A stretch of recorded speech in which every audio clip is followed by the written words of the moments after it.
Millions of Americans are expected to tune in as the US president makes his case for another 4 years in office. Joining me now is Professor of Political Science at Cyprus College, Peter Matthews. Great of you to join us, Peter. And, if you were advising Joe Biden on the what and the how of this speech, what would you say? I would say he has to tell the public what his administration has actually accomplished. For example, lower inflation rates, lower unemployment rates, and lower crime rates. And he's invested $430 billion in clean energy infrastructure, and now $42 billion for broadband internet for everyone. These accomplishments are not known by the public, unfortunately. And he's got to trumpet this, no pun intended. He's got to trumpet his accomplishments so he can show the public that he needs 4 more years to continue and to get it all done, but that he's got quite a bit done already. And that should be a big task tonight.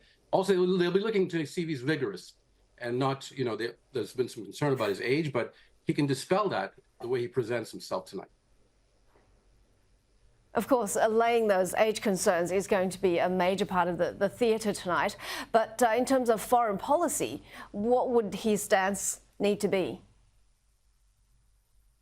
Well, he needs to tell the American people that, we're not going to withdraw from the world. We should be engaged in a very positive way. We should always negotiate when we can and support our allies where we have to, but also to start making sure that the United States is a force for peace and justice in the world.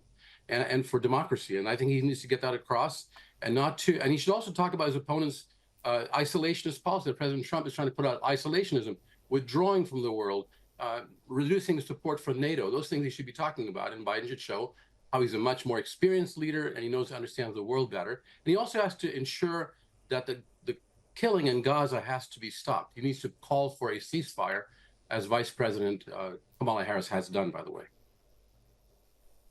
Now, from here on in until the actual election, do you think we're just going to see, more displays of political dysfunction in the US? Between now and the election is the most usually a dysfunctional time for the Congress because people are fighting and bickering over what seems advantageous to them, usually politically. And that's unfortunate because we need to really have the government work and operate, with election or not, in a very positive way to promote the public good. And we hope that the Republicans would come together and compromise with President Trump on the border issue, for example. He's waiting for that border bill to be passed that he and others have actually worked out a compromise on. What's that? Well, that means, for example, not only saying we have to have border patrol, we also have to have more immigration judges that can actually hear asylum cases more often, more readily. Those kinds of things have to be balanced. The border patrol, yes, more of them, but also more immigration judges. And that was the program that was in the new bill, but it's not been passed by the Congress, the House, because President Trump told them not to pass it. What I meant was, compromise, balance, those things pretty alien to a Trump presidency. Yes, indeed. And that's a real danger, I would say. And democracy requires that, Lay. It requires that we reason together, that we use evidence for evidence-based decisions on evidence, scientific evidence, empirical evidence, and also on our heartfelt desire to build a better world for all of America, not just one group or the other, not just Democrats or Republicans, but for everyone together and promote the common good. And that is something I'm afraid I haven't seen too much of that in President Trump's administration in the previous 4 years when he was in power. And we need to really work on that. I think President Biden has to keep emphasizing that. That's the way to go forward. So now that Nikki Haley has dropped out from the race, how do you think a Trump-Biden rematch is going to play out this time? Well, Nikki Haley showed something that was quite interesting, that President Trump did not win 100% or even 90% of the Republican votes in the primaries. He won about 75% of the Republican vote, but there were also independents and Democrats who voted for Nikki Haley. So there's a certain number of people that could be brought from Nikki Haley's supporters into the Biden camp. But Biden has to really work on bringing back the African-American voters who left him, some of them left him, the Latino voters, as well as the young people who are very concerned about his policies in Israel and not being firm about a human rights settlement to end this war, to stop this and bring in the ceasefire, to stop the carnage that's going on right now. And he needs to work on securing Israel and Palestine's security, a two-state solution. All of that would help bring back the young people who have felt that he's kind of not done things that he should have. And student debt's another issue. He's got to reach out to these different constituencies and bring them into the coalition for the common good of the United States. He has to promote that idea tonight and from now on.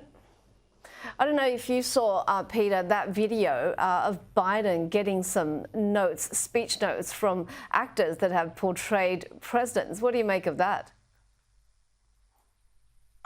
Look, I'm sure that he'll accept whatever help he can from anyone. He has done a lot of things that were positive. He just hasn't been able to communicate them very well. I'm sure actors are pretty good communicators usually, especially when they're memorizing their lines. But he needs to be genuine. He needs to be himself and just come out and be firm about what he believes in. He has to be a visionary, sort of like a Franklin Roosevelt. That's what's needed right now. A visionary that can inspire the American people of all the parties and the neutral, independent voters to come together. And for that, Biden should be himself tonight, rather than trying to get scripted or learn from actors or anything else. That's what I feel would be more effective. Do you think we will see more decorum this time at the address, or will there still be heckling? I'm really hoping there will be decorum, and so the Speaker of the House, Mike Johnson, has actually told his Republican colleagues, please keep the decorum in. It's very important. It's a worldwide event. It's a national event of such an importance that the entire House and Senate are there, the Supreme Court justices are there, the ambassadors from around the world are there. This is the time, the largest audience of when the president can tell the country and the world what his priorities are, what the importance is of American policy. And so decorum is very important. Last year, there was not much decorum, and yet Biden was able to turn that to his advantage through some humorous interaction with the Republicans, getting them to actually say they would not cut Social Security. But now we need decorum. This is a very serious time. We have a big election coming up, a very important one. I hope that Mike Johnson will get away with the Republican Party. Sorry to interrupt. Very quickly, no, it's okay. You know, with this sort of dysfunction that we're seeing in the US, what do you make of the fact that it's being used as ammunition in regimes like China, like Russia? Well, that's understandable, and it's a bad thing that we have this dysfunction, because that makes us look weak, where it weakens the perception that we're the world's leading democracy, and that we have admiration for our Constitution from around the world. And here we have seen this dysfunction where the Congress cannot even seem to operate in a cohesive manner to be able to come together with the president and get policies passed that are so important right now, internationally and domestically. Thank you so much for your time, and we'll be speaking to you, I guess, later on for more analysis. Professor Peter Matthew from Cyprus College.